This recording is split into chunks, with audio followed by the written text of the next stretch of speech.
มีใบชื่อยาเมียนเป็นโอเคได้แบบขอบคุณโดยใช้เบิ่งครับเนาะอันนี้ใบสั่งยาเพิ่นเอามาให้เพิ่นเรียบร้อยแล้วเนาะบัดเท่าไรนี่บัดนี่แสนปลายบัดเซนปลายเนาะโดยพี่น้องเอากลับภาพมาทางพี่บัดที่นี่เนาะพี่น้องเนาะทางบ่อจันก็ยังบ่ทันได้พากันกลับเพื่อไปกินข้าวคือกันเมื่อกี้นี่ไปกินข้าวมาเพิ่นเห็นแพทย์หมอเพิ่นโทรหาเพิ่นว่าบ่เห็นเจ้าว่าซั่นสิเป็นไปหาซื้อข้าวบ่บ้านไปเบิ่งเฮานี่ไปอยู่ห้องน้ำนี่บ่กลางนั้นบนเบิ่งเขาบนจังเหือไปส่องมึงข้างในหัวพี่บ่ได้กล้าออกซ้ำเนาะบ่กล้าออกไปข้างนอกซ้ำเอาพี่น้องให้กลับทักทายสบายดีเนาะพ่อแม่พี่น้องกันหมดสุขคนก็ตัดภาพมาทางพี่คือเก่ามื้อนี้พี่น้องไอ้ทางเลมโบเพิ่นกำลังกินข้าวเด้อมื้อนี้เด้ออันข้าวตัวที่ว่าจันซื้อมาให้เห็นบ่แช่บ่เป็นยังไงม่ำได้หั่นม่ำพี่น้องเพิ่นเอิ้นม่ำงัวเนาะโอ้ชงชิมแต่แซ่บเลยพี่น้องเราเฮ็ดเนาะถ้าให้เพิ่นกินยาตัวนี่ก่อนพี่น้องเนาะตัวเพิ่นจดบินยาให้แล้วก็ให้เพิ่นกินยาจักประมาณ4-5 นาทีเดี๋ยวเพิ่นสิใส่เลือดให้เราเนาะเมื่อกี้นี่ยังบ่ทันได้ใส่เนาะเพิ่นกินให้เพิ่นกินยาตัวนั้นก่อนเดี๋ยวเพิ่นเข้ามาเบิ่งน้ำกันอีกพี่น้องเนาะเพิ่นถุงที่3เด้อพี่น้องเด้อเนาะเลือดถุงที่3เข้าตัวห่างกายของแม่น้องวิแล้วพี่น้องเนาะกับสีมาลาทางเลมโบน้ำและมื้อนี้บางเทื่ออาจสิเลมโบสิได้อยู่ผู้เดียวซั่นบ่จักมื้อนี้เนาะอยู่ผู้เดียวแล้วเพราะว่าป้าเรายังบ่ทันได้มาพี่น้องเอ้ยเนาะเมื่อยแน่เด้อ อดเอาเลยเนาะเฮ็ดได้เสร็จพี่น้องเลยเนาะ40เหี่ยวให้เราและมันก็บ่ได้มีหยังหลายหรอกมีแต่ตอนเพิ่นบอกให้ไปซื้อยาแล้วก็เวลาเราถ่ายวักถ่ายเบาหั่นแหละพี่น้องเลยเนาะโดยเพิ่นว่าพยายามบ่ให้เอาไว้หึงเพราะว่ามันอากาศมันก็ร้อนแน่เนาะเวลาเราเหี่ยวแล้วมันสิแสบว่าซั่นซะพี่น้องก็ฝากทางเดมโบคือเก่าแล้วมื้ออื่นเช้าเพิ่นละสิมาอีกเด้ออันเข้าก็ให้เรากินจังหน่อยเนาะช่วงค่ำๆจังหน่อยจังให้เรากินอีกพี่น้องยังบ่ทันได้แข็งบ่เข้ายังบ่ทันแข็งยังได้อยู่เนาะโทรมาหาลูกเมียอยู่บ่เมียโทรมาอยู่บ่ลูกโทรลูกโทรมาจักเทื่อแล้วมื้อนี้เดียวเนาะลูกบอกอยากกินขนมลูกอยากกินขนมจะทำให้เสารักเสาแรงเพิ่นพามาพี่แล้วพี่น้องเนาะผู้เป็นเมียก็อุ้มท้องอยู่จักเดือนแล้วก็เมียจะอุ้มท้องประมาณ7 เดือน7 เดือนได้โว้ใหญ่ได้หันใกล้สิคลอดได้ซะเนาะเห็นแม่นดีบ่ว่าเมียเจ้าอันอุ้มท้องขึ้นไปพูดเข้าได้พี่น้องอันตรายจะเป็นแล้วมันกระมังเลยเนาะยังไงสักที่น้องบ่ไปก็บ่ได้เข่ามันสีเหี่ยวสีก้อยลงแล้วว่าซั่นอีก3-4 มื้อพุ่นแหละสิได้กลับเนาะทางเบิ่งอีกพี่น้องเป็นทางเบาบุญเพิ่นบอกว่าเพศหมอว่าประมาณอีก3 มื้อ 4 มื้อเพราะว่าต้องรุ่นเบิ่งเลือดในร่างกายของเราแต่มันเพิ่มขึ้นแบบได้มาตรฐานปกติเลยจังพากันกลับเนาะจังใดอดเอาและตูเมียกับอยู่พุ่นกับพอเส้นกับเส้นพอซื้อกับซื้อก่อนแล้วเนาะมีแต่เจ้าเนาะหาเงินหาคำแต่เก่าเลยมีแต่หาคำกลุ่มทั้งแม่น้องวิแน่แล้วก็กลุ่มทั้งครอบครัวตัวเองแน่อีกเนาะโอ้ยพี่ทางก็ถือว่าสุดยอดทางเดมโบก็ได้ชื่อเจ้าอีลีชื่อนี้ได้ก็บิดชื่อบิดโอ้เท่าบิดเบี้ยวนี่บ่บิดเบี้ยวเนาะเท่าบิดแล้วก็ผู้น้องชายเจ้าอีกผู้นึงเท่าแหล่เนาะเท่าล่าลาบิดอันนั้นลูกหลาบ่ลูกหลาแล้วนะพ พี่น้องกินแซ่บๆเนาะใครอยู่ดอกเดมโบเราคนแบบคล้ายๆคือกันกับน้องสอนพี่น้องเนาะน้องสอนกับบ่ค่อยแพงเหือแพงแห้งเวลาเฮ็ดเวียกเฮ็ดงานก็เฮ็ดอีหลีเนาะเวลากินก็กินอีหลี อืมเนาะลองเบิ่งพี่น้องเลยเดี๋ยวสิพาพี่น้องให้อันทางแลมโบกินข้าวอิ่มก่อนจังพากันเข้าเบิ่งป้อนแล้วอีกข้าวเหนียว กินตีนมัน โถตีนกับบ่ให้เรือนี่พี่น้องเลย มากินข้าว จังหน่อยบ่ กินข้าวเพิ่นยังกำลังรอให้ยาตัวนั้นออกฤทธิ์ก่อนต้องก่อนสิใช้เลือดก็เพิ่นกินตลอดได้พี่น้องเลยต้องให้ยาก่อนเนาะ คิดขอมาใช่ กินข้าวไปเฮือน โอ้เอามาแต่เฮือนคุณบ่ เลย เจียวได้ค่ะเจียวไม่ใช่ เจ้าน่ะบาบุญซื้อให้เมื่อวานนี่ ว่าจันซื้อมาให้แต่เมื่อวานนี้ บ่าวจัน แก้วอยู่ข้างห้องหมอนี้ เลยแซ่บได้แก้วนี่ เนาะ แซ่บเป็น อาหารเวียดกับอาหารตัวนี้ก็ได้แซ่บ อาหารเวียดได้แชมป์ เอาจะกินเหมือนคือว่าจ้างใช่ ย่างมันเน็ดหวานๆแซ่บหวานๆมาให้ สบายท้องเนาะ เค เป็นอะไรรอสัก ย ครู่ ให้มันเวียด เดี๋ยวสิพาพี่น้องเข้าไปเบิ่งการใช้เลือดใช้ยางก่อนพี่น้องเนาะทางเมนองดีเป็นทุกที่3เนาะรอบวันที่3พอดีแสดงว่าใส่มือละถุงพี่น้องเนาะเพราะว่าสิใส่บาทเดียวต่อเนื่องกันเลยในเมนบ่ได้ทางแพทย์ทางหมอเพิ่นว่ามันต้องให้พักให้ร่างกายเพิ่นอีหยังเพิ่นเดินพี่น้องให้สร้างมิดเลือดเองนำเนาะเพราะว่าเราเป็นโรคขาดสารอาหารต้องซึมซับเข้าเท่านั้นหน่อยเนาะแต่ว่าเราเบิ่งแววตาแล้วคือเมื่อยเนาะ อันนี้บ่ยา แม่นนี่อันนี้แม่จักเบิดแสนเท่าไหร่ก็ ท่านแสน25 125,000 โดย ทางบาบุญก็เอาเงินให้ทางเดโบติดโตไว้เลยเนาะ นี่เลือดเท่าไรลำบาก มันเหลือเท่านี้ละ เก็บไว้เดี๋ยวมาได้เดี๋ยวไว้ให้ พอได้เป็นทุนก่อนเนาะเป็นทุนในการแบบว่าเพิ่นใส่ไปเอายาตัวนั้นตัวนี้ให้นะกระทันหันพวกเขาอยู่ไกลเนาะเพื่อสิมาฮอดก็เซ็ตสวยพุ่นแหละเป็นมืออื่นก็ได้เนาะ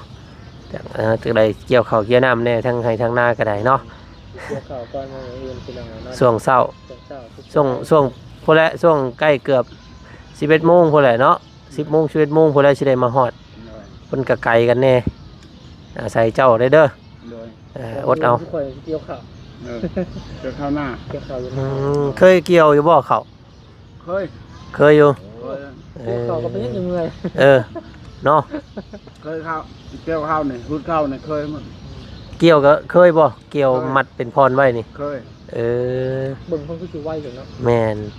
สิคล้ายกับน้องซอนนะบางคนนี่นะเวลาเบรกเข้าเบรกแล้ว ตัวแล้วเรามีลูกมีท้องน้องย่างเนาะ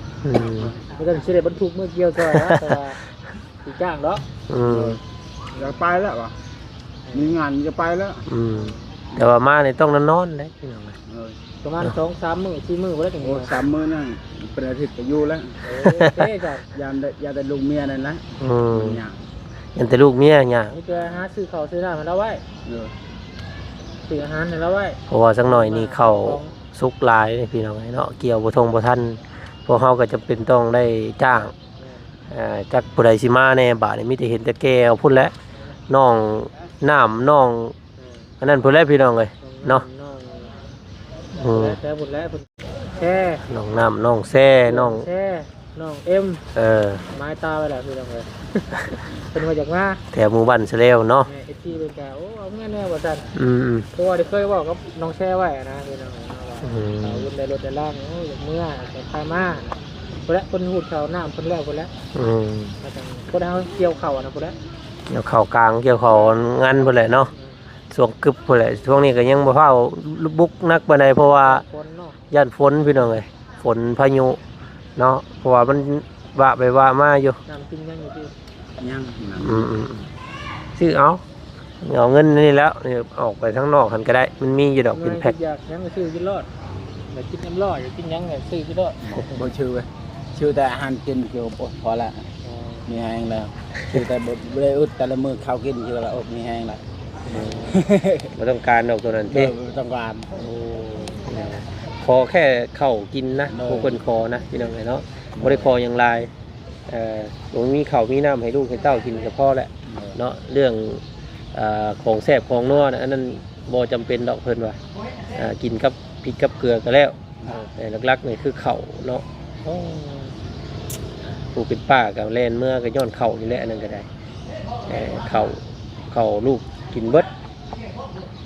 มึงมีข้าวกินเลยต้องแล่นเมื่อก่อนเราอ่ะคิดว่าสิมาล่ามมือเราอ่ะนะเนาะ เส้นอยู่บ้าน6 8 0 0เนาะ โดย6สันตาน เขามีคนในเส้นใช่เนาะเขาหาเงินได้บ่ได้จ่ายเพิ่นก็ได้ โดยหาเงินได้นะประมาณเอาหาประมาณไปบ่2อาทิตย์ละ2อาทิตย์ให้ละ ต้องมาให้ได้ ไม่ต้องหาได้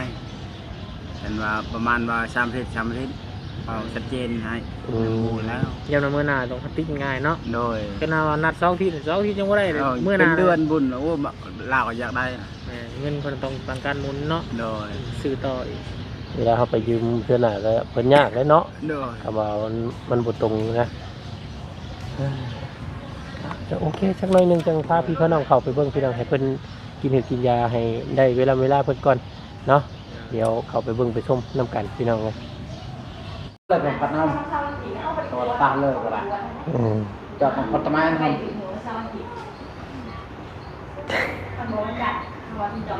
บ่อยากเข้าบ่ยังบ่อยากติ เนี่ยเราอยู่ กินจักเทื่อแล้วมื้อนี้ ช่องเถื่อ กินช่องเทื่อแต่ว่าตอนนี้ยังบ่อยากเนาะเอาไว้กินตอนค่ำก็ได้ซั่นพี่น้อง 7 โมงนะ 6 โมง 7 โมงจังกินก็ได้เด้อ สิเมื่อป้าเลยได้เสร็จเด้อบาทนี้เนาะจังน้อยเพิ่นบ่จักเพิ่นสิมาใส่ให้เพราะว่า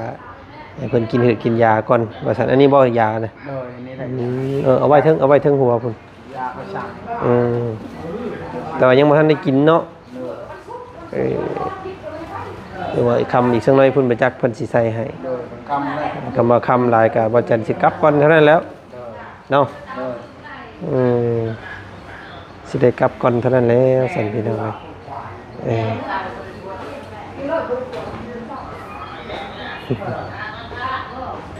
้อยไม่กล้า มันก็สีสั้นๆแข็งอยากเหี่ยวก็บอกเด้อก ระดังแล้วเนาะ เหี่ยว มันกระดังแล้วเนาะดังนะดังไปคือกระห้ำ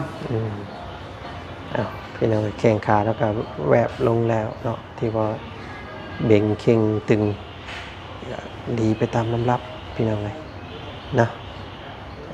แต่ว่าหน้าตาเราอยากโหบลงเนี่ยเพราะว่า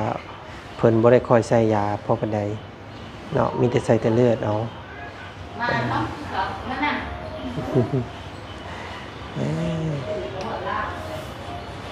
มันจะห้องมันจะจูแล้วห้องมันจะห้องจูเราหายเลยจ่าบังเลย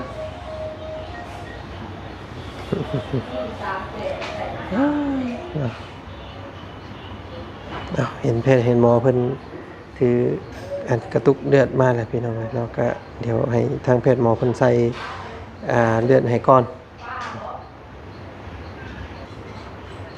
โอเคสพี่น้องไอ้เนาะทางบ่จันก็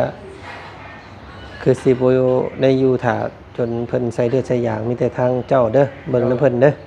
ออาบน้ำแล้วบ่มื้อนี้ยังไม่อาบอีกจังหน่อยก่อนเนาะ ค คำก่อนจังอาบ กินข้าวก่อนกินข้าวละทำนำสิได้เมื่อป้าก่อนบาดนี้เด้อคำเลย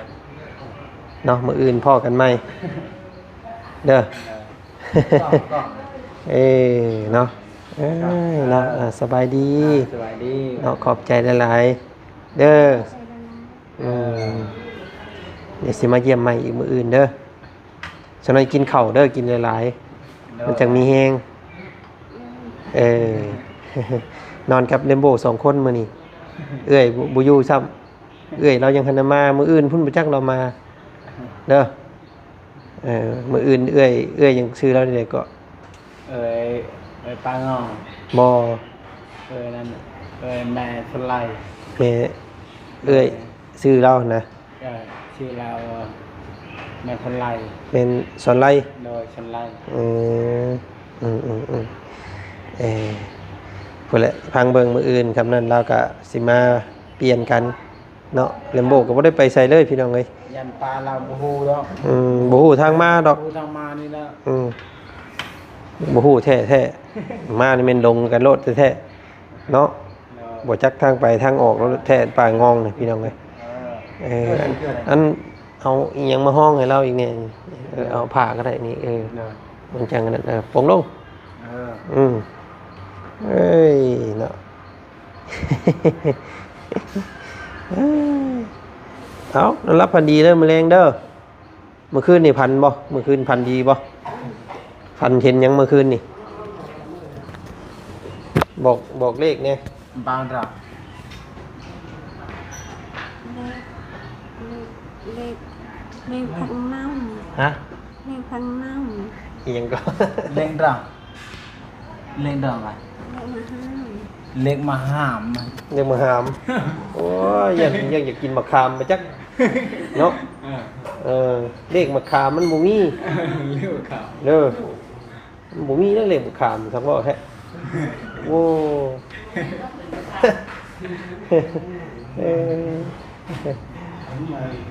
ปันมาเห็นมะขามเราอ่ะหลายคักบาดเนาะชื่อเฮาอยู่บ่เฮาชื่อหยัง ไม่น่าทำงานน่าทำงาน สี่เก้าสี่น้ ฮะชื่อข่อยนี่ชื่อหยัง น่าทำงานบ้านเรา ำสี่เจ้าซื้อบ่จัน ว่าจันโอเคฉันเนาะโอ้ชื่อเนาะ มาบนปลาบนเตียง เกิดหมอคนยังทันได้มาใส่ครับ กองโฟมเฮานะ มันกำลังเตรียมนะเราเป็นยังเดี๋ยวพูดแหละเนาะสิกับปะก่อนมันคำนะเพื่อเมื่อฮอดมีเรา30-40 กิโลก็ได้ฮอดบ้านเขาเนาะเราเป็นยังจะได้เพิ่นมาใส่ให้นะตรงกับว่าใหญ่ดอกพี่น้องตรงเลือกกันเนาะเพิ่มมึงอีกมื้อนี้เนาะมื้ออื่นใส่อีก นี่พักเงินนะ อื่นหยุดบ่หยุดก่อนมื้ออื่นเนาะ นี่มันนำมาใส่เบิ่งตัวจริงอีก ดูตัวจริงกันก่อนต้องตรวจเบิ่งเม็ดเลือดมันขึ้นเพิ่มขึ้นบ่เนาะ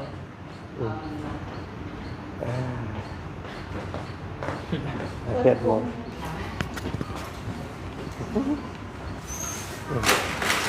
เดี๋ยวว่าปั๊บนี่ขึ้นอีกบ่ตอนกินยาปั๊บขึ้นบ่ตัวนั้นตัวนี้ เริ่ม ปึ๊บ พักว่า อ๋อ จากนั้นน่ะ กินยาก่อนใช้เลือด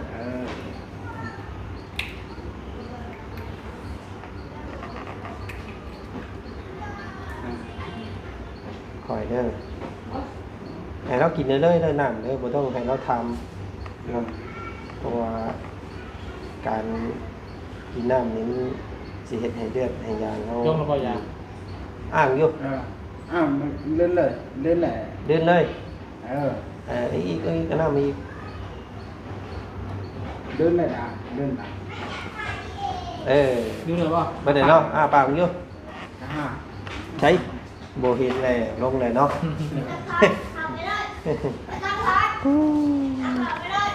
เอาโอเค โยกร่องตีนนะ แมนตีนเราเหี่ยวแล้วอันตัวเราไข่เบ่งไว้ก่อน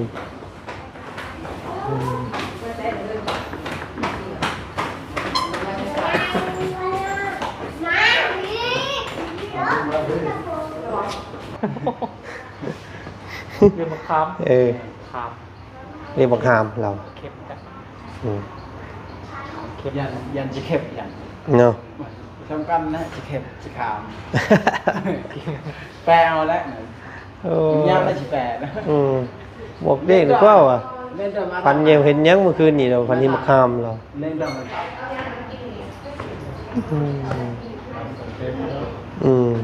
ห้า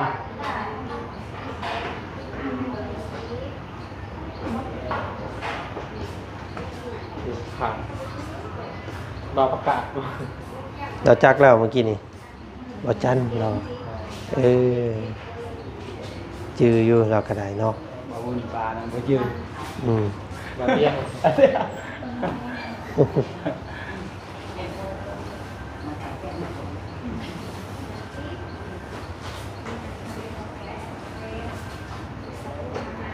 ใครจะเการ้ายเนาะมึงมากเการ้าย แต่เราม่วนๆซื้อเราบ่มีผู้เว้านำแต่ถ้าเอื้อยเราอยู่นำน่ะยิ้มตลอด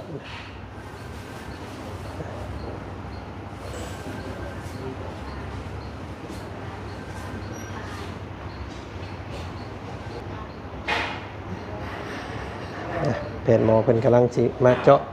เลือดพี่น้องใส่เลือดใส่ยางให้เราสัตว์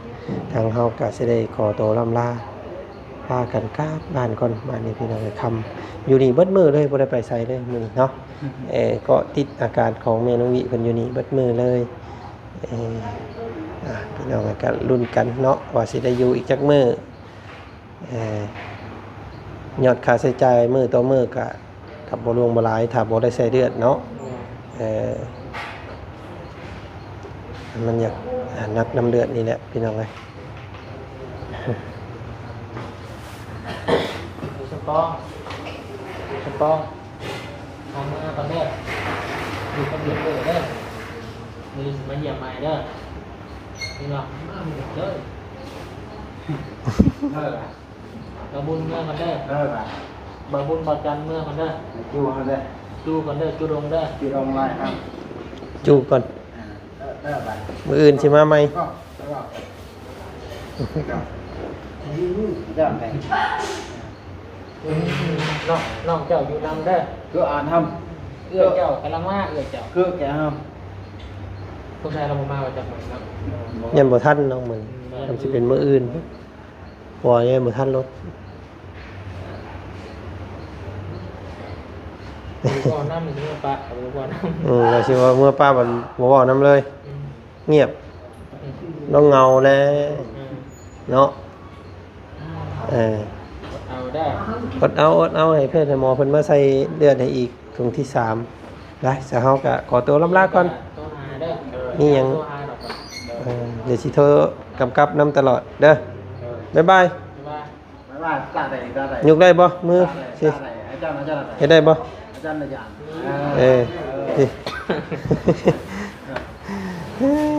ไปเดี๋ยวนี้เด้อเลยลากันเด้อเลมโบเด้อ rồi ไปจ้ะโอเคพี่น้องเอ้ยเนาะวันนี้ก็เป็นมื้อที่3คืนที่3เนาะที่ว่าพวกเฮาก็ติดอาการของแม่น้องวิเพิ่นอยู่นี่ก็ถือว่าใส่เลือดใส่ยาง3ถุงมื้อนี้มื้ออื่นคือสิหยุดว่าซั่นน่าสิเป็นมื้อฮือสิได้ใส่เนาะจังไดก็ขอมุขขอบใจเบิดสุขุสุคนที่เบิ่งที่ชมเนาะติดตามเบิ่งพวกเฮาโดยตลอดมาก็ขอให้ได้บุญได้กุศลน้ำกันได้พี่น้องเด้อเนาะสาธุน้ำหลายๆที่ว่าสุดสวยน้องวิเพิ่นแม่น้องวิเพิ่นมีลมหายใจต่อก็ขอให้เบิดสุขุสุคนจงอยู่ดีมีแห้งโชคหวานร่ำรวยมื้อนี้ไปแล้วพี่น้องเลยขอตัวลาก่อนสบายดีเด้อเนาะไป